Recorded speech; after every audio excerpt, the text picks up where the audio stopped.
Shalom Aleichem Beshem Yeshua HaMashiach. Shalom. Saudara-saudaraku yang terkasih dalam Tuhan, selamat dini hari ya. Aku bersyukur malam ini bisa bertemu dengan semuanya yang ada di room ini, dan ini luar biasa. Bukan suatu kebetulan kita bisa berjumpa dan bisa saling sharing bagaimana ada kerinduan pasti ada kerinduan dari saudara-saudaraku yang hadir. Meskipun ada hujatan, ada cacian, ada makian tentang sosok Yesus, tapi saya yakin dan percaya bahwa semuanya itu berangkat dari kehausan dan kerinduan untuk mengenal Tuhan yang sejati. Dan itu tidak mustahil suatu saat nanti Tuhan Yesus sendiri yang akan menyatakan dirinya bagi saudara-saudaraku yang masih mencari kebenaran itu.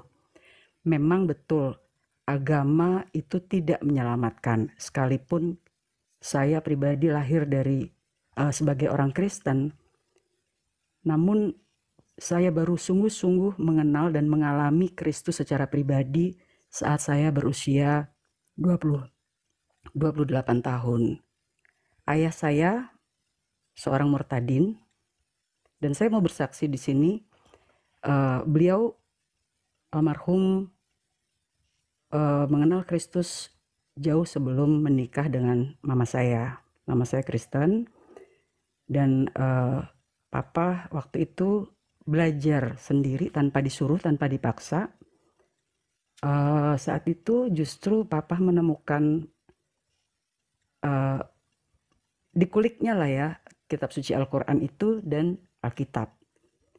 Jadi benar-benar menggali. Tentu saja pada saat belajar itu bukan dengan kekuatan pikirannya sendiri, karena ayah saya itu seorang yang jenius gitu. Jadi beliau sungguh-sungguh merendahkan dirinya, merendahkan hatinya untuk mencari tahu tentang kebenaran. Karena ya sebagai manusia otak kita ini kan dicipta ya. Tidak mungkin kita bisa memahami atau menyelami misteri Allah itu sendiri atau Elohim itu sendiri. Karena betapa kudusnya dan agungnya dan maha kuasanya, maha agungnya dan betapa mulianya Adonai Elohim atau Sang Pencipta kita, untuk bisa kita selami pikirannya, untuk bisa kita selami rancangannya. Bisakah kita mengeringkan air laut? Tidak bisa. Bisa jebol guys, otak lo guys, untuk bisa melogikakan rancangan Allah ya, yang dengan firman-Nya berwujud menjadi manusia karena kasih-Nya yang begitu besar. Karena kasih Allah begitu besar akan dunia yang berdosa ini, di mana kita hidup dalam kutuk dosa, di dalam hukum dosa, sehingga Allah sendiri yang harus turun merendahkan dirinya menjadi manusia. Kenapa harus jadi manusia? Yaitu hak prerogatif Allah, mau jadi manusia, mau jadi apapun. Tapi karena yang mau diselamatkan, yang mau dihapus dosanya adalah manusia, otomatis Allah sendiri harus menjadi manusia. Ya, ini logika saya setelah saya dilahirbarukan oleh Roh Kudus dan setelah dibukakan misteri yang besar itu oleh Allah ya. Benar sekali, ya Allah harus berwujud menjadi manusia karena saya manusia yang harus diampuni dosanya, yang harus dihapus dosanya.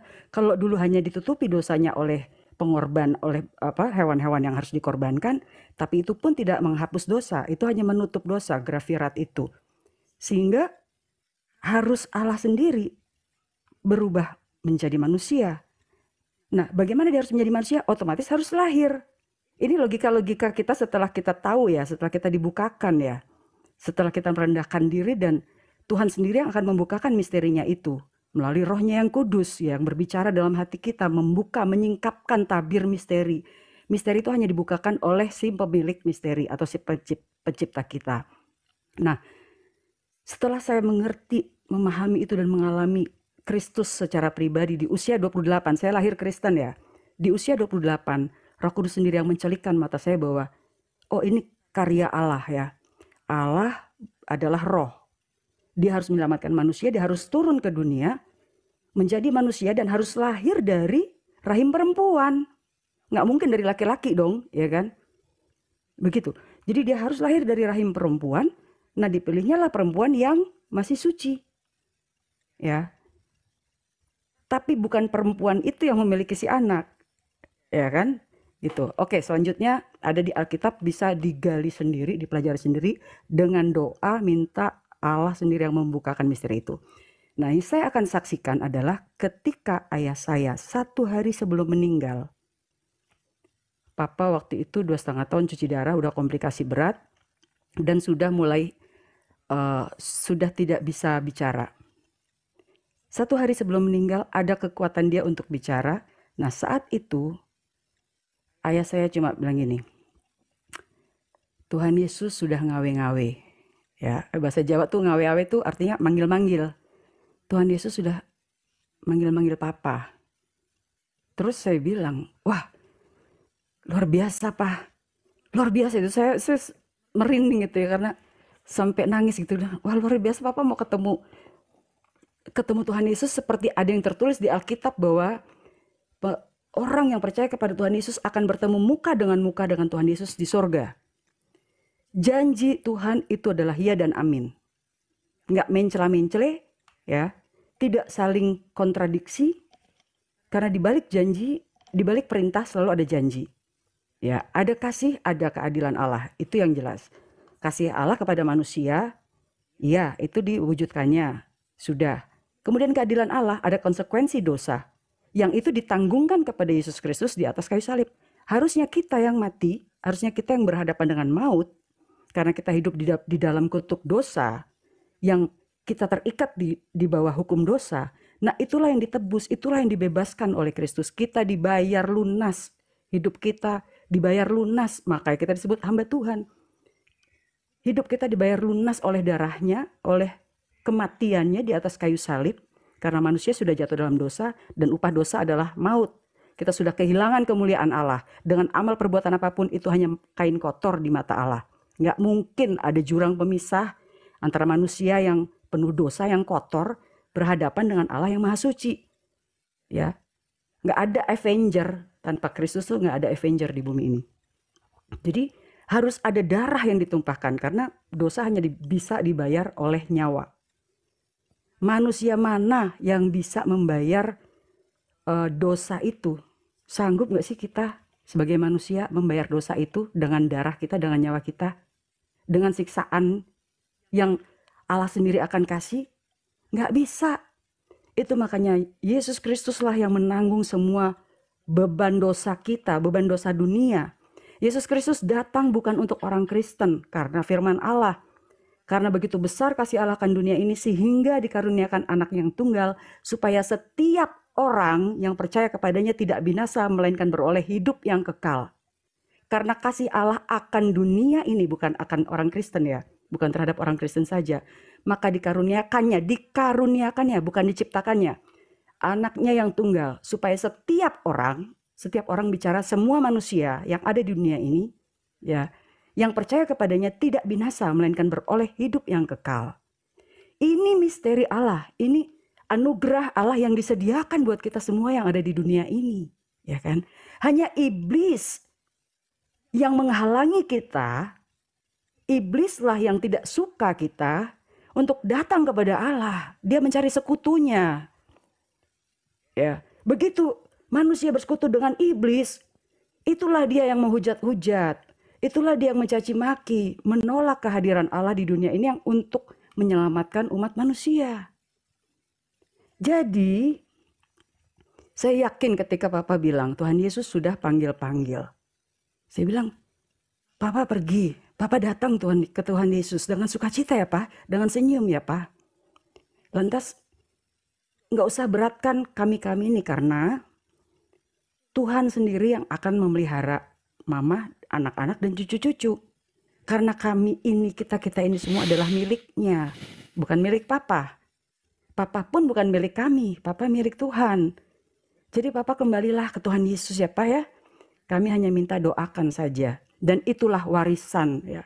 Itulah warisan yang luar biasa dari orang tua saya yang benar-benar memiliki iman yang teguh, bahkan sudah pernah disiksa. Karena Papa saya tentara, ketika dia convert dari Muslim menjadi Kristen, sempat disiksa di ketentaraannya.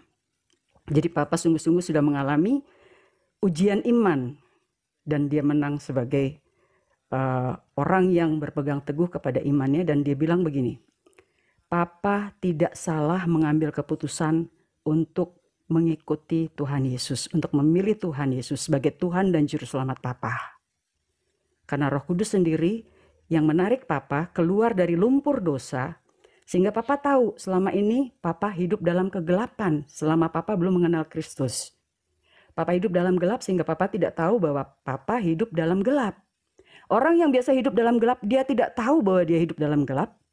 Ketika ada terang, dia baru tahu bahwa dia, oh iya, gue tinggal dalam gelap ya. Itulah sebabnya Tuhan Yesus, firman Allah bilang, kamu adalah garam dan terang dunia. Kamu adalah, itulah identitas. Bukan kamu harus menjadi, tapi kamu adalah garam dan terang dunia. Jadi kita yang percaya kepada Tuhan Yesus Kristus sebagai Tuhan dan Juru Selamat, hidup kita, satu, kita dibebaskan dari kutuk dosa.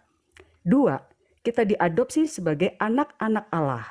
Tiga, kita diberikan otoritas untuk mengusir setan, menyembuhkan penyakit, bahkan racun pun tidak akan mempan dalam hidup kita. Kita akan bisa menginjak ular.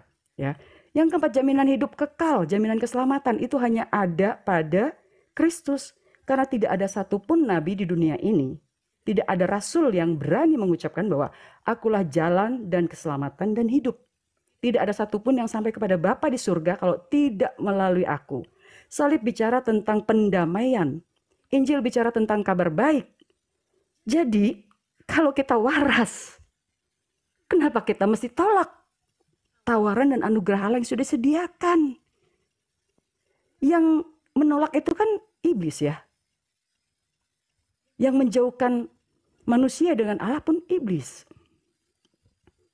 Itu saja. Jadi ya saya hanya bersaksi bahwa keputusan yang tepat yang diambil oleh Papa saya itu menambah teguh iman bahwa Yesus Kristus adalah satu-satunya jalan keselamatan. Bukan banyak jalan menuju ke Roma, tapi banyak agama mengajarkan untuk mengejar surga. Tapi hanya ada satu jalan keselamatan, Yesus Kristus. Yeshua HaMashiach. Ya. Baruch atah Adonai Eloheinu melek haolam. Amin. Terpujilah Tuhan Allah pencipta semesta alam yang menopang semesta alam. Amin. Di papa saya dibukakan, dicelikkan matanya itu pada saat lagi membedah Al-Quran dengan tafsir yang tahun 65. Karena kan beda tahun, beda tafsiran kan. Itu kalau misalkan dijajarin tuh kitab tafsir Al-Quran tahun sekian, itu bisa beda-beda loh isinya loh. Gitu. Dan itu papa saya justru, loh ini padahal tertulis loh di Al-Quran ini, ya kan, tentang Isa begini-begini, terus dia baca di Alkitab. Tapi pemahaman Isa itu adalah Yesus ya, yang buat dia itu di sini ini aneh, tapi sini terus diparalelkan dengan Alkitab. Tapi dia gali semua itu sampai dia beli itu waktu itu yang saya sendiri amazing itu buku apa tuh yang jadi secara sejarah itu dia belajar sendiri. Dia belajar sendiri dan akhirnya dia ikut katekisasi. Katekisasi sampai dengan baptis, baru dia kasih kabar ke mama. Aku sudah baptis Sidi loh. Baru dia nikah sama mama. Dari 65, 68 akhirnya nikah. 3 tahun dia mempelajari itu.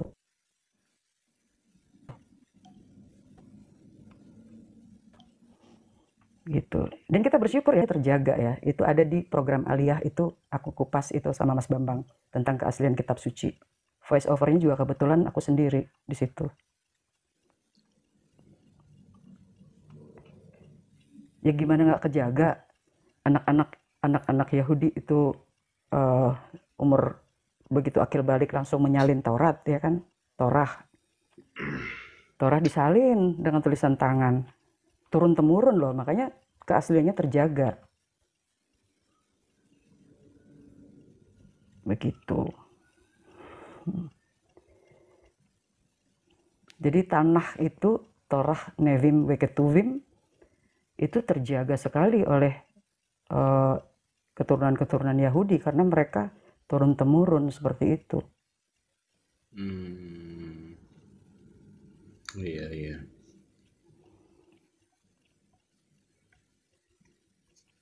Begitu. Ya udah pada tidur semua atau jangan-jangan Bang Pendi nih Enggak, ambil itu enggak, enggak, mie enggak, instan? enggak makan Oh saya, Bu. enggak, Enggak, enggak. enggak. Enggak, oh, bagus lah.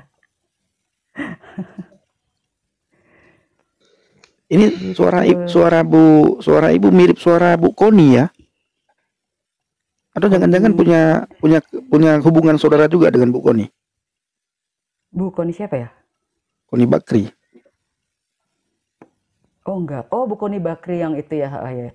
Bukan, bukan, Bu. saya enggak bersaudara. Oh. Mirip kayak Napa Urbah malah fotonya saya lihat. Ibu ini. Pak Iswadi, halo Pak Iswadi, Bang Trofas. Masa sih mirip ya, namanya juga satu darah. Jadi Om Wali itu Walter sama Mama kakak adik. Gitu. Jadi dulu ada isu bahwa Nafa itu menjadi Kristen setelah pacaran sama Zekli, itu salah ya, saudara-saudara ya. Jadi Nafa itu lahir tuh udah Kristen, dia dibaptis. Kemudian karena tante sakit, akhirnya dia dititipkanlah ke neneknya. Ya dititipkanlah ke neneknya sehingga karena neneknya dari mamanya itu Muslim, jadi dia ikut neneknya. Nah, satu hari itu Nafa sakit ya, waktu itu sempat Nafa sakit, kemudian harus berobat ke Singapura, dan di Singapura itu dia mengalami satu hal yang aneh gitu loh.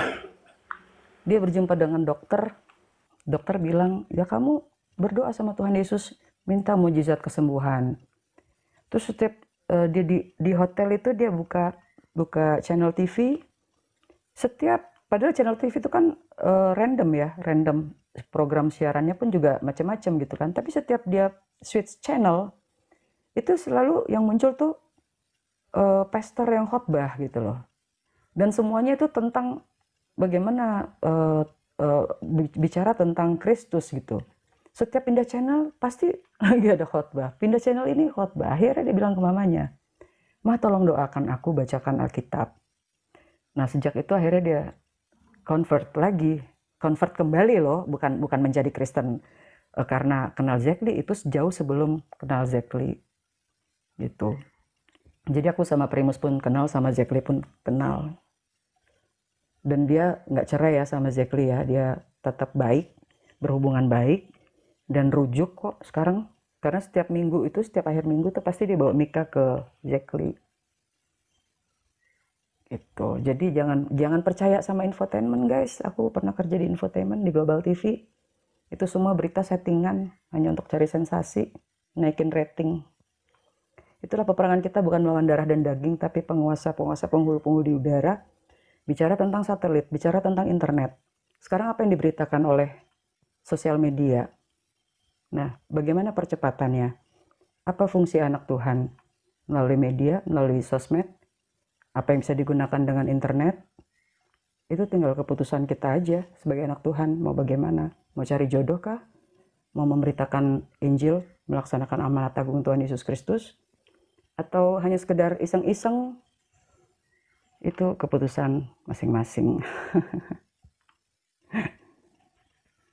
Kalau karena saya pelayanan media, saya lebih suka Tuhan pakai saya untuk memberitakan kabar baik melalui media dengan cara macam-macam ya, yang kontekstual. Karena dengan kecepatan internet yang hanya sepersekian detik, berita yang kita sampaikan itu seperti apa, itu harus membawa impact. Ya. Supaya kita mati pun masih ada gaung kita. Sebagai pengikut Tuhan Yesus Kristus, kita perlu nyatakan kasih Tuhan Yesus Kristus dalam kehidupan kita. Sebab itulah seperti mana saudara-saudara kita mendengar kesaksian Abang Pendi, macam mana seorang pengikut Tuhan Yesus Kristus menyatakan kasih, dan pelan tapi pasti Roh Kudus menjamah hati Abang Pendi kita, dan sekarang Abang Pendi kita menjadi seorang apologet di dalam TikTok ini. Sebab itulah saudara-saudaraku, nyatakanlah kasih Kristus dalam kehidupan kita. Kita jadilah garam dan terang dunia. Saya yakin kalau kita membawa damai Kristus itu, kerajaan syurga itu ke dalam dunia ini, saya yakin ramai lagi jiwa di Malaysia, di Indonesia, di seluruh dunia dimenangkan. Biarlah orang daripada luar daripada Tuhan Yesus Kristus, mereka seperti orang yang tidak mengenal Allah, biarlah kepada mereka. Sebab seperti mana yang tadi saudara kita yang naik daripada keimanan yang lain tu, mereka mempertikaikan orang di luar pada di US dan UK. Dan kalau kita kaji, sebab saya bukan kaji satu pihak, kita suka mengkaji semua. Sebab itu saya pun lihat apa yang mereka lakukan. Macam di Jerman, saya tak nafikan di Jerman ada masjid yang tutup, tapi bukan semua. Hanya masjid yang radikal di dalam keimanan mereka, yang suka terlibat dengan rusuhan, paksaan dan lain-lain. Sebab itu baru-baru ni saya dapat information, tak tahulah itu nyata atau tidak nyata, iaitu banyak orang daripada keimanan itu akan dikeluarkan daripada negara-negara Eropah. Apa yang terjadi sebab berlakunya rusuhan. Kita tahu mereka kalau tak suka apa-apa, mereka akan buat rusuhan. Itu jelas. Bukan sekadar di negara Eropah, di negara Asia pun banyak terjadi sedemikian rupa. Sebab itu yang terjadi anti-Islam itu berdasarkan apa yang mereka lakukan sendiri juga. Sebab saya pun pernah lihat waktu Palestin diserang, mereka memukul orang Israel yang ada dalam train, mereka memukul orang Israel yang ada angkat bendera. Itu semua jelas, saudaraku. Sebab saya pun lihat, mereka angkat bendera tidak dipukul, tapi mereka yang membuat kekacauan apa semua itu semua daripada side teman-teman kita, mereka tidak lihat. Tapi bagi saya bukan nak menghakimi, tapi saya melihat semua totally. Saya melihat semua totally. Sebab itu kalau anda rasa okey, Tuhan anda benar, masukkan ke dalam doa. Tak perlu nak buat rusuhan sampai sedemikian rupa. Tak perlu nak buat rusuhan sampai teruk macam itu. Saya pun lihat juga orang Kristian yang gagal hidup dalam kasih, iaitu sewaktu Olimpik mereka membuat pertunjukan The Last Supper, mereka menghina The Last Supper. Itu pun membuat saya sakit hati. Tapi tak perlulah kita buat sampai rusuhan, kita doa saja benda itu. Tapi ada sedikit orang Kristian yang membuat demo yang bagi saya tak sepatutnya, tapi mereka buat cara aman. Mereka hanya angkat sepanduk biasa. Yang tu saya tengok, saya ada tengok video-video macam tu juga. Tapi taklah sampai perlu ada polis yang begitu ramai yang menjaga, menyekat apa semua itu. Benda itu membuatkan damai itu masih terjaga. Tetapi kalau di sebaliknya, kalau keimanan saudara kita, damai itu perlu ada polis. Sebab itu saudara-saudaraku, apa yang dilakukan oleh kerajaan-kerajaan di bahagian Eropah dan US bagi saya tak ada masalah. Sebab mereka mengeluarkan secara baik. Ialah mereka, bagi saya tengok video ada yang orang daripada keimanan sebelah, mereka kata mereka benci Amerika Syarikat. Kalau ada benci, anda keluarlah daripada Amerika. Betul tak? Anda dah benci satu negara, anda tak suka, anda keluar daripada negara tu. Kalau macam saya berada di Malaysia. Saya tidak membenci Malaysia. Tapi kalau Malaysia tidak terima saya sebab saya daripada agama sebelah, tukar kepada Kristian, mereka nak halau saya akan keluar. Saya akan keluar. Kalau mereka tak suka saya akan keluar. Kalau mereka menganiaya saya akan keluar. Itu je. Sebab macam apa yang berlaku di US, UK, mereka tidak suka orang US kerana orang US, negara US support Israel.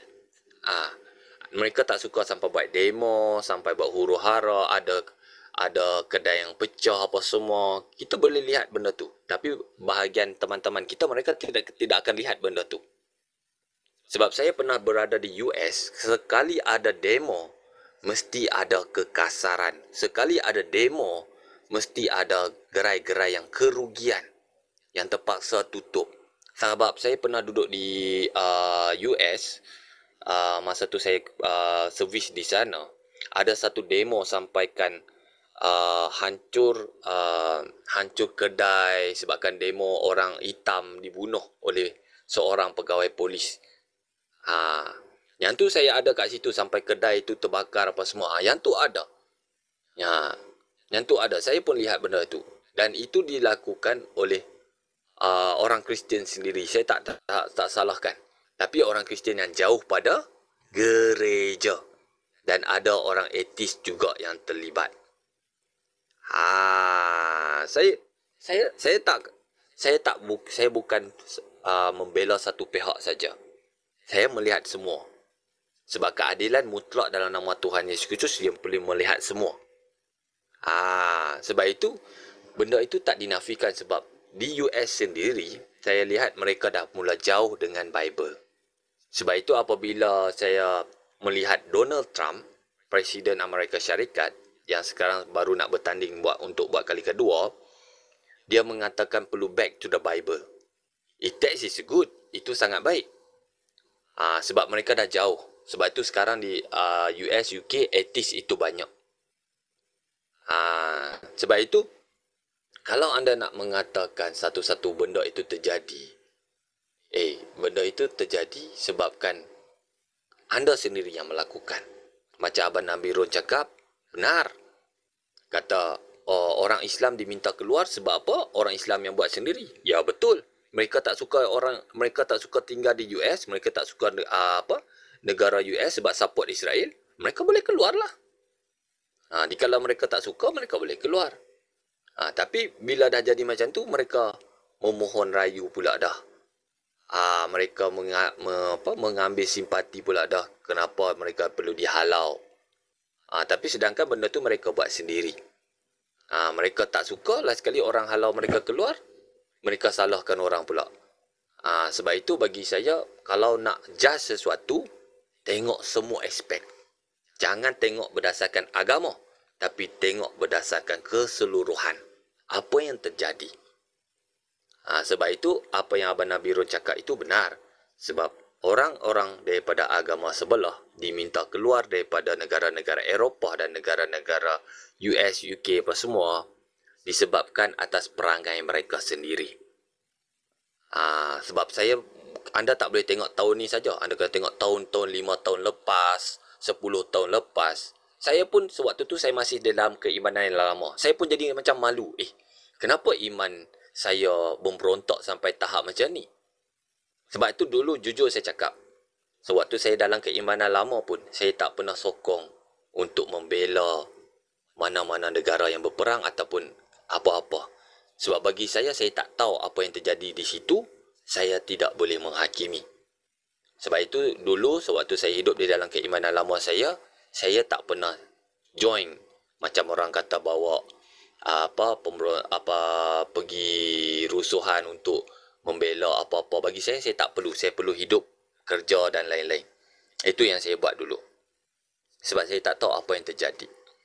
Sebab itu saudara-saudaraku, kalau anda nak menghakimi, janganlah menghakimi berdasarkan keagamaan, tapi berdasarkan keadilan yang mutlak. Iaitu jangan tengok iman, jangan tengok tengok apa yang terjadi di tempat itu. Okey. Itu apa yang saya nak sampaikan tadi sewaktu saudara kita naik tadi. Sebab saya memang sebagai pernah di dalam keimanan yang lama, saya pergi sembahyang Jumaat tak ada masalah. Saya memang di dalam tempat kami bekerja tu pun ada tempat sembahyang, semua ada. Fasilitas semua benda itu ada. Tak mustahil. Tetapi saya tanya balik, adakah fasilitas untuk umat Kristian ada di negara agama sebelah? Dipermudahkan atau dikacau? Itu kita persoalkan dan kita tanya. Tambah-tambah lagi apa yang baru-baru ni terjadi di Indonesia, ini digubarkan, doa rosario di rumah digubarkan, yang tu kita tanya balik. Benda itu terjadi di depan mata. Benda itu bagi saya tak mengacau siapa-siapa. Macam sekarang, saya bersyukur saya duduk dengan ibu saya. Ibu saya seorang Muslim, saya seorang Kristian. Saya beribadah dalam bilik saya, tak pernah ibu saya kacau. Saya baca kitab suci dalam bilik saya, tak pernah ibu saya kacau. Ibu saya semayang, saya tak pernah kacau. Ibu saya mengaji, saya tak pernah kacau. Syukur di Malaysia ni, ibu saya boleh terima keimanan saya pun boleh terima keimanan ibu saya. Dan kami hidup penuh dengan toleransi. Itulah yang perlu ada untuk Malaysia, Indonesia dan setiap negara. Biarlah Tuhan yang berkarya. Biarlah Allah yang menyatakan segalanya. Biarlah Yahweh yang menyatakan segalanya. Tak perlu kita nak membela yang Maha Kuasa. Maha Kuasa yang membela kita. Yang saya kenal di dalam Adonai Yeshua HaMashiach, Tuhan Yesus Kristus, Lord Jesus Christ. Itu saudara-saudaraku. Amin.